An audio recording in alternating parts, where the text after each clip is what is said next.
8 फरवरी उम्मीद अवाम की, तब्दीली निजाम की। जमाते इस्लामी के नामजद उम्मीदवार कौमी असम्बली राना सिकंदर आजम खान इंशाअल्लाह MNA 104 इंतखाबी निशान तराजू। अस्सलाम वालेकुम नाज़रीन, मैं हूं गुलाम दस्तगीर। प्रोग्राम एक मुलाकात के साथ। जी नाज़रीन, आज मैं जिस शख्सियत के साथ आपकी मुलाकात करवाने जा रहा हूं वो फैसलाबाद की माया नाज शख्सियत है। उनके लिए तारीफ़ की ज़रूरत नहीं है, उनको फैसलाबाद का बच्चा बच्चा जो है कम्युनिटी में उन जानता है। तो ताजिल लीडर रह चुके हैं और साबिक प्रेसिडेंट हैं FCCI फैसलाबाद के, और अब जमात इस्लामी के कैंडिडेट हैं NA 104 से। मेरी मुराद है राना मोहम्मद सिकंदर आजम खान से। आइए उनसे गपशप करते हैं कि वो इलेक्शन में किस तरह वो अपनी मंशूर लेके आए हैं और उनकी क्या तरजीहात हैं अवाम की बेहतरी के लिए। अस्सलाम वालेकुम राना साहब। वालेकुम सलाम। कैसे हैं आप? ठीक है राना साहब, तारीफ की तो ज़रूरत नहीं है, बच्चा बच्चा आपको माशाल्लाह जाता है। हर कम्युनिटी में आपने ताजिर कम्युनिटी के लीडर रह चुके हैं, आप उनके लिए काफ़ी काम किया।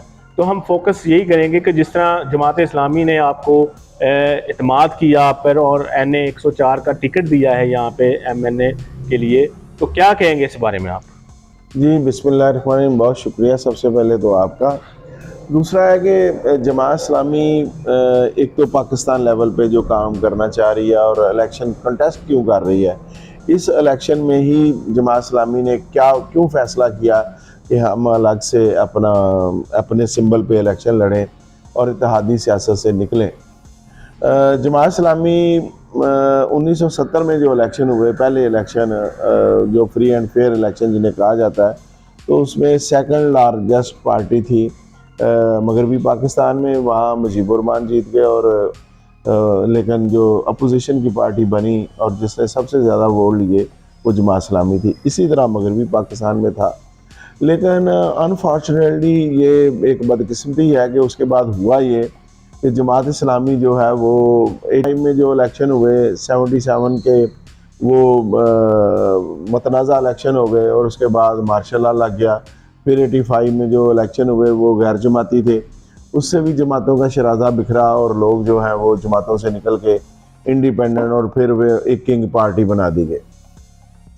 फिर 90 में, 92 में, 98 में जो इलेक्शन हुए तो उसमें जमात ने इत्तेहादी सियासत की, ये सोच के कि हम इन जमातों के साथ जो राइट विंग की जमातें हैं इनके साथ मिल के मुल्क में बेहतरी का निज़ाम लेके आएंगे, लेकिन वो उस म्यार पे पूरे ना उतर सके। जो जमात इस्लामी की सोच थी या जमात इस्लामी की जो अप्रोच थी कि जी हम ये करना चाहते हैं, तो इसके बाद जब मुल्क इस नहज पे पहुंच गया कि ये इत्तेहादी सियासत को नहीं समझते कि इससे कोई बेहतरी आएगी, तो फिर जमात के अकाबरीन इकट्ठे बैठे और उन्होंने फ़ैसला किया कि हम नेक्स्ट इलेक्शन जो भी होगा उसमें हम अपने लोगों को सामने लेके आएंगे और इलेक्शन में हम हिस्सा लेंगे। एक तो ये चीज़ है। अब बेहतरी क्यों नहीं आ सकी, बेहतरी का मैं आपको 2-3 मिसालें देनी चाहूँगा कि अगर ये लोग जो आप 4-4 बारियां लेने के बाद, और पीपल्स पार्टी पिछले 35 साल में सिंध में काम कर रही है और हुकूमत भी है उसकी, 1960 की दिहाई में अगर आप जाएं तो तब 3 रुपए का $1 था। उस वक्त पाकिस्तान में, और पाकिस्तान को बने हुए 23 साल हो चुके थे, और उसके बाद आप देखें कि 13 साल हो चुके थे। 13 साल में 3 रुपए का, और तरक्की भी की, तरबेला बना, मंगला बना और दूसरे हैवी मैकेनिकल कम्प्लेक्स बने और PIA खड़ी हुई, ये इदारे खड़े हुए, रेलवे का एक अच्छा निज़ाम था।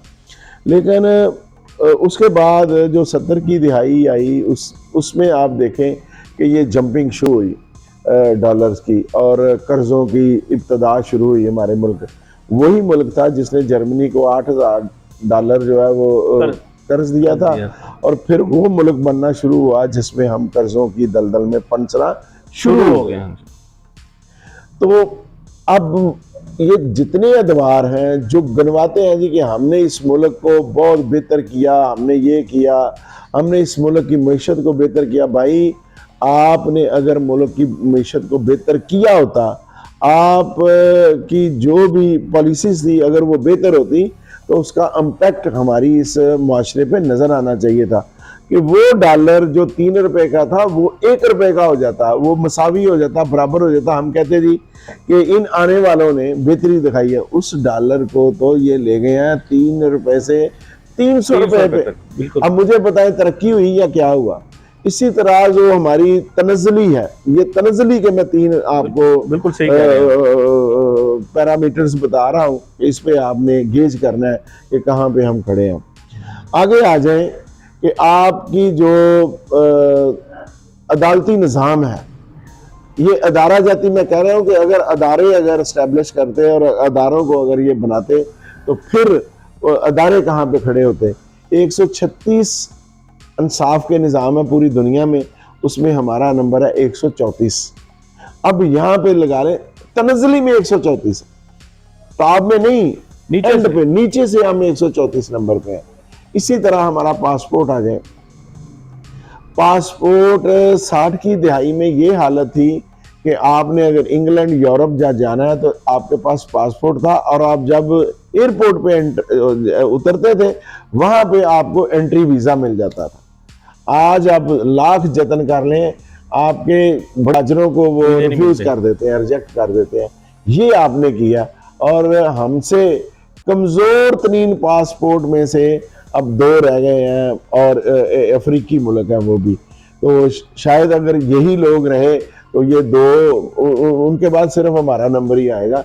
ये है वो चीज़ें जिसको आप गेज करके इनकी कारकर्दगी को मॉनिटर कर सकते हैं कि इन लोगों ने क्या किया। अच्छा राना साहब, ये जो आप सारी बातें बताई है, तंजीली का सफ़र हमने जो तय किया है पिछले 40-45 सालों में, इनके जिम्मेदारान आप इन पार्टियों को कह रहे हैं कि जो जमहूरी निज़ाम हमारे यहाँ पे रहा।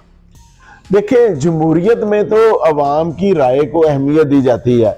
अब आप आ जाए कि इस नो डाउट, इसीलिए तो मैं कह रहा हूँ कौन जिम्मेदार है, हुक्मरान जिम्मेदार होते हैं ना, और कौन जिम्मेदार होता है। अभी आप रीजन में आप देख लें कि इंडिया हमसे एक दिन बाद आज़ाद हुआ, हम 14 अगस्त 1947 को, वो 15 अगस्त 1947, एक दिन का फर्क है, लेकिन वो तरक्की करता करता कहाँ पहुँच गया। और बांग्लादेश जो हमारे से 24 साल बाद अलग हुआ 1971 में, हम इकट्ठे थे, वो तादाद में भी हमसे ज़्यादा थे, वो सब कुछ था, लेकिन जिन्हें हमने खुद अलहदा कर दिया कि ये हमारे ऊपर, पाकिस्तान के ऊपर बोझ है, और ये अपना इनके पास तो कुछ भी नहीं होता सिवाय पानी के। तो आज देख, उनके पास कपास का एक पौधा नहीं है, लेकिन वो दुनिया में सबसे ज़्यादा एक्सपोर्ट करते हैं, वैल्यू एडिशन करके बाहर से खरीदते हैं कपास और उसको फिर मैं यही कहता हूँ कि वो कहाँ चला गया। हमारी एक्सपोर्ट 20 से 25 बिलियन डॉलर एनुअल, और उनकी 60 बिलियन डॉलर एनुअल है। और वो देखे कहाँ, इंडिया देखे कहाँ, चाइना कहाँ है। और आगे आ जाए, चाइना की एयरलाइन को भी पाकिस्तान ने सपोर्ट किया था, और जब वो 60 में बैंक कराची की बिल्डिंग देख के चाइनीज कहते थे ये इन्होंने बना कैसे लिया। तो वो मुल्क पूरी दुनिया पे इस पर ट्रेड में हुकूमत कर रहा है। आगे आ जाए, सबसे जो एग्जांपल मैं कोट करूंगा, अब अफगानिस्तान, जहाँ 40-45 साल खाना जंगी रही है। पहले रशिया ने उस पर हमला किया, और उसके बाद अमेरिका ने वहाँ कब्जा करने की कोशिश की। तो 45 साल वो लोग जंग में रहे हैं। अभी 1 साल के बाद उनका रुपया, जो हम अगर 1000 रुपए में हमें थैलों में भर के उनके नोट मिल जाते थे अफगानी, आज 4 रुपए का एक अफगानी है, 4 रुपए का 1 टका है बंगला का। इसी तरह इंडिया के हम देखें कहाँ तनज़ली पे पहुंचे हैं। तो ये वो चीज़ें हैं जिसे एड्रेस करना ज़रूरी है, लोगों को बताना ज़रूरी है कि एक मोटरवे पाकिस्तान की तरक्की नहीं है। ये 2.5 लाख पर पर्सन, 25 करोड़ लोगों को कर्जों में किसने अपना धकेला है? बताएं ना जी कि वो जो कर्जे लिए उससे आपने बनाया क्या है, हमारी तकदीर कैसे संवरी है, हम कैसे बदले। बल्कि आप 700-800 अरब रुपया जो है वो सूद की मद में हम बैरूनी कर्जों के अदा करते हैं। तो ये वो चीज़ें हैं जो बहुत सोचने समझने वाली हैं, जो अवाम को दिखना चाहिए हम कहाँ थे, हम कहाँ चले गए हैं। और 25 करोड़ लोगों की जो ज़िंदगी है उसमें 2-2,500-3,000 लोग हैं जिनकी मनापली है, जो हर शोबा ज़िंदगी उन्होंने कंट्रोल किया हुआ है। वो शुगर मिल्स की सूरत में हो, वो खाद फैक्ट्रियों की सूरत में हो, वो आप घी मिल्स हों, वो आटे के कारखाने हों, वो बिजली के कारखाने हों, कोई चीज में ये लोग आपको नजर नहीं आएगा कि इनका ही सब कुछ है। अच्छा राणा साहब, हम अब सेकंड पार्ट पे आ रहे हैं कि जमात इस्लामी जो है इस वक्त भरपूर जो है वो हिस्सा ले रही है इलेक्शन में। अभी रिसेंटली जो है बार का इलेक्शन हुआ है, फैसलाबाद बार का, तो वहाँ पे जो मियाँ अनवारुल हक जो हैं वो जमात इस्लामी के सपोर्ट याफ्ता थे, उनको लोगों ने जितवाया है। तो आप समझते हैं कि अगर यहाँ पे जमात इस्लामी गवर्नमेंट बनाती है तो उनके क्या तरजीहात होंगी? जिस तरह आपने ये पूरा सिनेरियो बताया, ये तो बहुत डरावना है, हकीकत बड़ी डरावनी है। तो जमात इस्लामी का क्या, अगर वो गवर्नमेंट वज़ीर आज़म बन जाता है तो क्या वो उनका मैनिफेस्टो होगा? देखिए, मैनिफेस्टो जो है वो हमारा बड़ा क्लियर है। सबसे पहले इस मुल्क की जो बुनियादी खराबी है ना जी, वो है करप्शन। आप ऊपर से लीडरशिप से लेके नीचे पीएम तक आपने पूरा माशरा करप्ट कर दिया। लोग नहीं समझते कि कहाँ पे खराबी है। अब प्रोटोकॉल पे आप 800 अरब रुपया खर्च कर देते हो। बहुत सारे इस वक्त जो हुक्मरान हैं, जो हुक्मरान नहीं है, लेकिन जितना उनको प्रोटोकॉल दिया जाता है जिसपे आप अपनी कौम के और इस मुल्क के वसाइल खर्च कर देते हैं, उनकी रहायशगाहों पे आपने पुलिस तैनात की हुई है, और उनके जब वो बाहर काफिला लेके निकलते हैं, 20 गाड़ियां आपकी प्रोटोकॉल की गवर्नमेंट की फराहम करदा उनके साथ चलती हैं। तो इस बेजा प्रोटोकॉल ने इसी तरह उनकी देखा देखी आपकी तमाम ब्यूरोक्रेसी जो है वो इस बात पे आ गई है कि हमने भी ये, इनके ऑफिस जाके देखें, इनका लिविंग स्टैंडर्ड देखें, इनकी गाड़ियां देखें और उन गाड़ियों का मिस यूज देखें। तो ये सारी चीजें, जमात इस्लामी के पास बड़ा विजन है कि हमने क्या करना है। वसाइल की कोई कमी नहीं है यहाँ, वसाइल का जो नाजायज इस्तेमाल है सिर्फ हमने उसको रोकना है। हमने ये जो होल बने हुए हैं लीकेज के, इनको बंद करना है। इनको बंद करके हमने लोगों की समझ सही करनी है। जब आपका हेड सही होगा, वो दयानतदार होगा, उसके नीचे कभी बददयानती नहीं हो सकती, मेरा चैलेंज। और उसकी बड़ी खूबसूरत मिसालें हमारे पास कि जमात इस्लामी के 2 मेयर कराची में रहे हैं, अब्दुलरसार अफगानी साहब और नेमतुल्ला खान साहब, तो उन्होंने करके दिखाया। वो जो उनके टनोर है वो एक बड़े, मैं समझता हूँ कि मिसाली और ऐसे शानदार टनोर है कि जिस पे आप फख्र कर सकते हैं, जिन्होंने करप्शन को रोका, जिन्होंने तरक्की को एक मराज दी कि तरक्की होती किस चीज़ का नाम है। आप उन्हीं वसाइल में रहते हुए जब उस चीज़ों को कंप्लीशन करते हैं उनकी प्रोजेक्ट्स की, तो लोगों को पता चल जाता है। इसी तरह पाकिस्तान में वसाइल की कोई कमी नहीं है। ये इनके हमने अल्लाह तो ख़त्म कर दिए, भेजा प्रोटोकॉल ख़त्म कर दिया, सादगी इख्तियार कर ली। इंशाअल्लाह ताला इससे बेहतर नहीं, इससे 1000 गुना बेहतर रिजल्ट हम देंगे। अच्छा राना साहब, आपने अभी बात की लीडर की, लीडर जो सादक अमीन होते हैं, जो करप्ट नहीं होते, उनके नीचे जो काम करते हैं लोग वो भी ऐसे होते हैं। लेकिन जो 2018 में गवर्नमेंट बनी थी, उस लीडर को तो सुप्रीम कोर्ट ने कहा था कि ये सादक अमीन है। फिर कैसे पिछले टेनोर में इतना कर्जा लिया गया जितना पूरे टेनोर में नहीं लिया गया, 36 सालों में नहीं इतना कर्जा लिया? बिल्कुल, आपने बड़ी खूबसूरत बात की। यही तो टीम है, उसकी टीम अपनी नहीं थी, मांगे तांगे की टीम थी, उस पार्टी से उस पार्टी से उस पार्टी से आपने जब बंदे इकट्ठे किए और एस्टेब्लिशमेंट इकट्ठे करके दिए ना जी, तो वो ऐसे ही थे। वो अब भागे कैसे हैं, वो सारे निकले कैसे हैं उनसे? तो इसलिए जमात इस्लामी के पास अपनी वर्क फोर्स है। जमात इस्लामी के पास हर शुबा जिंदगी के लोग हैं और पढ़े लिखे और काबिल लोग हैं जो सिस्टम को चला सकते हैं, जिनमें आप इकोनॉमिक्स के बेहतरीन लोग होंगे, जिसमें मैनेजमेंट के बेहतरीन लोग होंगे। तो इसलिए जमात इस्लामी को किसी और की ज़रूरत नहीं है। ये अपनी वर्क फोर्स को जब इस्तेमाल करेगी और इनके पास विजन है, सोच, उस सोच को जब लेके चलेंगे, इंशाअल्लाह ताला आप देखेंगे कि पाकिस्तान में तरक्की भी होगी, खुशहाली भी होगी।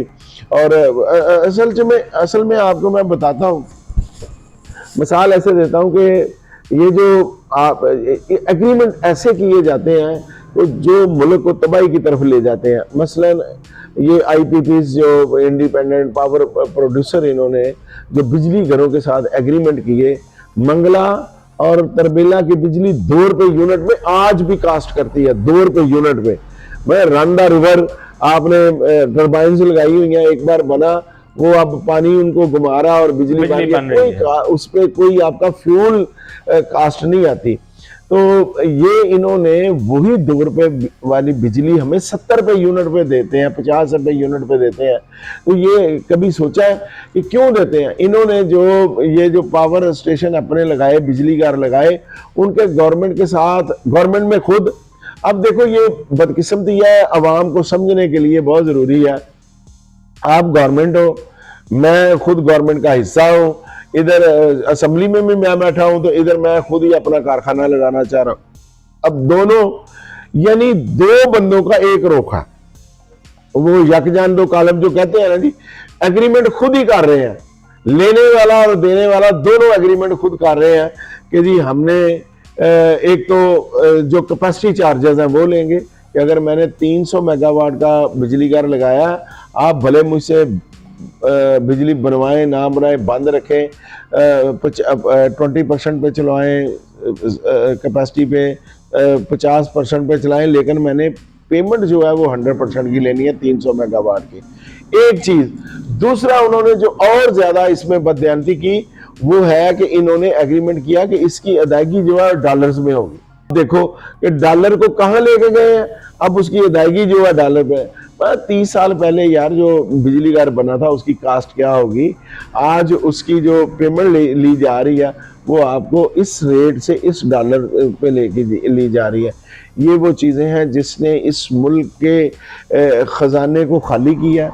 और बाज़ तो ऐसे यूनिट हैं इनके जो पिछले 10-10 साल से बंद पड़े हुए हैं, लेकिन उस एग्रीमेंट की वजह से कि 25 साल का एग्रीमेंट किया हुआ, आपने पेमेंट करनी ही करनी है, उससे आपके ऊपर जो आप बाहर से कर्जे लेते हैं इनको अदायगियाँ कर रहे हैं। मुल्क से जो लोगों का आप खून निचोड़ते हैं, गरीब लोगों का, और अपना उससे आप इनको अदायगियाँ करते हैं।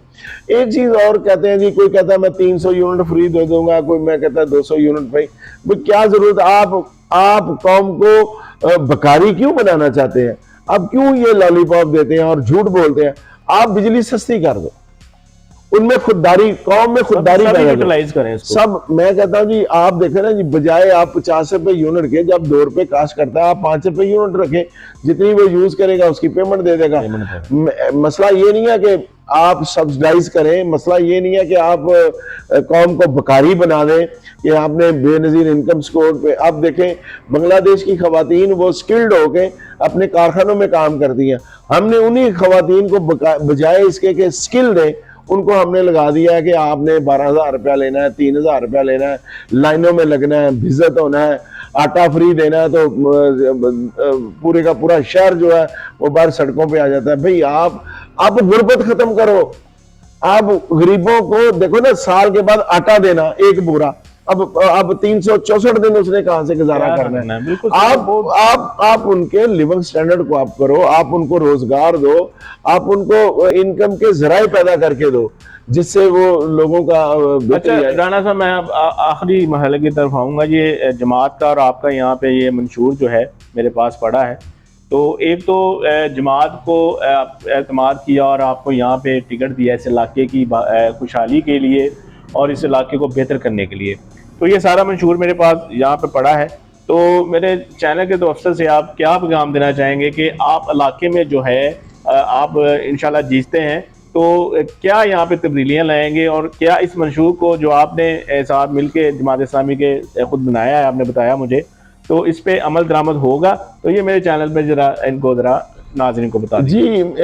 देखिए, मैं एक तो फैसलाबाद शहर के बारे में बात करना चाहता हूँ। फैसलाबाद के शहरी देखें कि क्या आप यहाँ, हमने 30-40 साल से पूरा शहर, पूरा डिस्ट्रिक्ट जो है, बल्कि सराउंडिंग एरिया वो मांग रहा है जी कि हमें हाई कोर्ट बेंच चाहिए। यहाँ 10 साल एक जमात के लीडर जो है वो लॉ मिनिस्टर रहे हैं, क्यों नहीं वो हाई कोर्ट का बेंच दे सके? आपने आज तक कोई म्यारी ट्रांसपोर्ट फैसलाबाद को नहीं दी है, आपने चिंची रक्षों के हवाले पूरा शहर किया हुआ है, आप साफ पानी मुहैया नहीं कर सके, सीवर का निज़ाम बेहतर नहीं कर सके। ये छोटा सा एक शहर है, लेकिन पाकिस्तान का तीसरा बड़ा शहर है और रेवेन्यू जनरेशन में दूसरा बड़ा शहर है, लेकिन यहाँ पे आप मुझे बताएं कि कोई ऐसी चीज़, कोई ऐसी सहूलत जिससे आपको नज़र आए कि हमें शहर में जो लाहौर में लोगों को प्रोवाइड की गई है, जो इस्लामाबाद में प्रोवाइड की गई है, कराची में भी ट्रांसपोर्ट का निज़ाम है, यहाँ फैसलाबाद में नहीं है। फ्लाई ओवर्स नहीं है, अंडर पासिस नहीं है, जहाँ पे आपको अब हत्ता कि इस शहर में 16 ट्रैफिक सिग्नल है और वो भी अमूमन बंद रहते हैं, और टूटे हुए सिग्नल और ये सारी चीज़ें आपको नज़र आ रही होंगी। मैं कहता हूँ कि हम इंशाल्लाह ताला, और एक बात और सबसे बड़ी जो है कि फैसलाबाद शहर इस वक्त डोमेस्टिक बजरिया एयरलाइन किसी शहर में पिछले 1 साल से तमाम डोमेस्टिक फ्लाइट्स यहाँ से बंद हो चुकी हैं। आपने कराची जाना हो, कोयटा जाना हो, पेशावर जाना हो, इस्लामाबाद जाना हो, आपने लाहौर से ट्रैवल करना है तो यहाँ फैसलाबाद से डोमेस्टिक फ्लाइट भी कोई नहीं है। यहाँ से डायरेक्टली फैसलाबाद से आपको कराची और मुख्तलिफ शहरों में जाने के लिए रेल भी नहीं है कि आपको ट्रेन मिल जाए कि जो फैसलाबाद से ही आगे जाएगी, यहाँ से ट्रेन। तो ये साफ पानी पूरी आबादी को नहीं मिल सका। पिछले 25 साल से जायका का प्रोग्राम है लेकिन उस पर अमल दरामद नहीं हुआ। आए दिन यहाँ पे आप देखेंगे कि खाकरूबों की हड़ताल होती है, कभी वेस्ट मैनेजमेंट, कभी वासा, कभी मुख्तलिफ शहर। तो ये सारी चीज़ें हैं, इन सब के मसाइल का हल ये है कि आपकी एक बड़ी दलेर और विजनरी क़यादत होनी चाहिए जो इन सारी चीज़ों को समझे कि मेरे शहर की कौन सी ज़रूरियात हैं, किन को हमने प्रायोरिटीज़ देनी है। आप शहर चले जाएं, पिछले 20 साल से ये शोर मचा रहे हैं जी हम इस शहर को बेहतर करेंगे। आप तो एक जो ट्रैफिक का पार्किंग प्लाजा है आप तो वो भी नहीं बना सके, तो आपने क्या इस शहर को देना है। तो इस शहर के ये तमाम मसाइल जो मैंने बताए हैं, पार्किंग प्लाजे हो या हाई कोर्ट का बेंच हो या सीवर और का निज़ाम हो या वाटर सप्लाई फ्री आपको 24 आवर मिले, और इसके अलावा एक अच्छी ट्रांसपोर्ट हो, यहाँ से आपके पूरे पाकिस्तान में डोमेस्टिक फ़्लाइट्स हो, रिंग रोड हो, और ये सारी चीज़ें आप तब मिलेगी। मेट्रो भी बनेगी, यहाँ पे हम इंशाल्लाह ताला इंटरसिटी ट्रेन भी चलाएंगे। ये हो सकता है, इसमें कोई ऐसी चीज़ नहीं है कि जो आपको प्रोवाइड ना कर सके, लेकिन उसके लिए हल क्या है। अगर आपने अगर इन्हीं आजमाए हुए लोगों को आजमाया तो 76 सालों में तो ये आपके लिए कुछ नहीं कर सके, आगे भी नहीं करेंगे। लेकिन एक बेहतरीन प्लान है जमात इस्लामी के पास, उसके लीडर्स के पास और उसके वर्करों के पास। हम काम करके दिखाएंगे। आप एतमाद करें, 8 फरवरी को तराजू पे मोहर लगाएं। इंशाल्लाह ताला मेरा आपसे वादा है कि जमात इस्लामी आपको कहीं पे भी मायूस नहीं करेगी। पाकिस्तान पाइंदाबाद, जमात इस्लामी जिंदाबाद। जी नाज़रीन, ये थे मेरे साथ राना मोहम्मद सिकंदर आज़म साहब जो कि कैंडिडेट हैं MNA के 104 हल्का से। उन्होंने बिल्कुल वाज़े तौर पर बता दिया है कि जो हल जो सिर्फ है वो जमात इस्लामी है। पिछले 70 सालों में जो इक़्तिदार पर बरसर रहे यहाँ पे हमारे, उन्होंने हमेशा अवाम को धोखे में रखा और उनको लूटा और अपने ही ख़जाने पड़े हैं। बहुत सी गवर्नमेंट्स यहाँ पे हैं, 3 पार्टियाँ 4 पार्टियाँ पहले यहाँ पे रहीं, लेकिन अब सिर्फ जो हल जो सिर्फ है जमात इस्लामी है, उनका मशहूर आपके सामने है। तो आपको चाहिए कि जमात इस्लामी को है एक दफ़ा ज़रूर आजमाएं। हमारा भी यही आपको एक है कि देखें पिछले चार जमातें जो हैं 76 सालों में इस मुल्क को उन्होंने बर्बादी के अलावा कुछ नहीं दिया। तो ये एक इनके जो अमीर हैं सिराजुल हक साहब, वो अभी भी 2 मल्ले के किराए के मकान में रहते हैं। तो इससे बड़ी मिसाल आपके पास क्या होगी। तो अगले प्रोग्राम तक के लिए मुझे और मेरी टीम को इजाज़त दीजिए। अल्लाह हाफिज़। पाकिस्तान जिंदाबाद। 8 फरवरी उम्मीद अवाम की, तब्दीली निजाम की। जमात इस्लामी के नामजद उम्मीदवार कौमी असम्बली राना सिकंदर आजम खां, इंशाअल्लाह MNA NA 104, इंतखाबी निशान तराजू।